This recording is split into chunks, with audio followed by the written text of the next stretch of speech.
Hi, and welcome to Monday's monologue.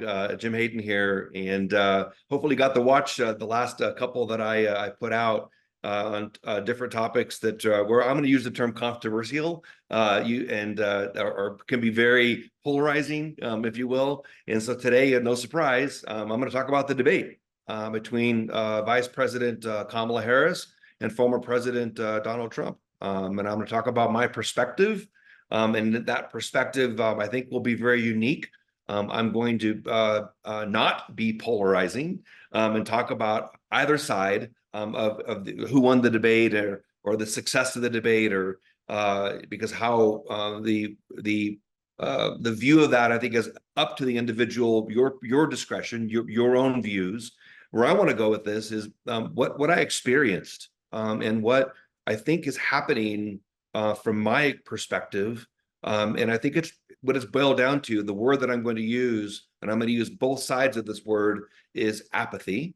And apathy of having just no interest whatsoever. And then the opposite of apathy, of really just changing my perspective, and why that is. So for me, when the debate was on, I was in an airplane. I was flying, and the debate was streamed live in the airplane for free for everybody that had a desire to watch the debate. So I'm in the airplane. I'm flying with mainly business folks, as a normal flight that I take. And I looked around, and as you can see, because I think everybody kind of does sometimes when you're in an airplane, what are these people looking at, right? Nobody other than me had the debate on, not one person. And I thought that was kind of strange. I probably saw, I don't know, 9, 10 computers just kind of glancing around, where I was sitting. And nobody had it on. They were watching other things that were streaming, watching other things that interested them. They were watching other things that were important to them as individuals. I think that's kind of the great segue to why I believe where we are today in a view of being apathetic. And if you think about it, one of the terms that's been shared with me recently is the term iPad kids. So the term iPad kids, these are kids that when at the age of, they're able to hold an iPad at the age of whatever, 2.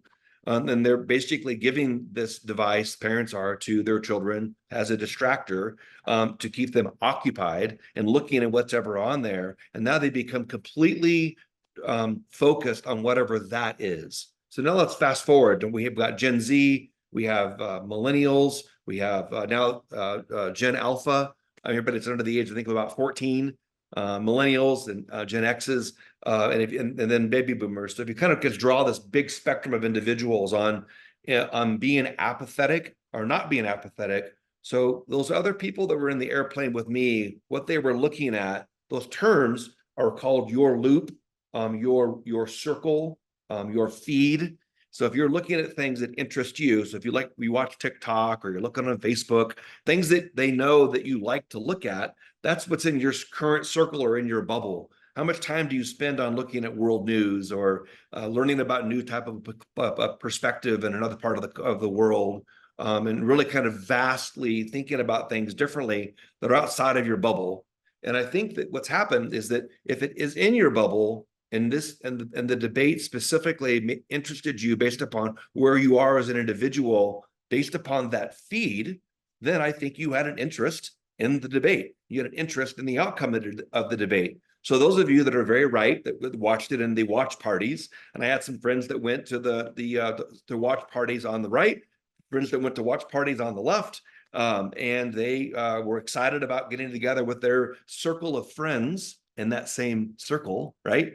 Their same belief system on where they are as an individual. So it fascinates me because where you are there, I'm going to challenge you. Look on the other side. Look outside that circle. Just a little bit. Irrelevant if you are so convinced of one person winning versus the other person winning. My point is, don't be so minded. I'm going to say narrow-minded, but narrow-minded is not the right word. But don't be so convinced in your own head that I have to think a certain way based upon the circles that I get and that I'm in, and how they move and how they evolve based upon what I'm given for being fed. Social media today gives us and feeds us exactly what we want to see all the time. All the time. And so how do you break the mold and look at things that are outside of whatever that is? So that's my challenge for you. Just have a different perspective. Think about things a little bit differently. And I hope that is a good update for you. And obviously, I hope I wasn't being polarizing, leaning one way or the other. And I hope you enjoyed today's Monday monologue. Have a great week. And until next time, take care. Bye.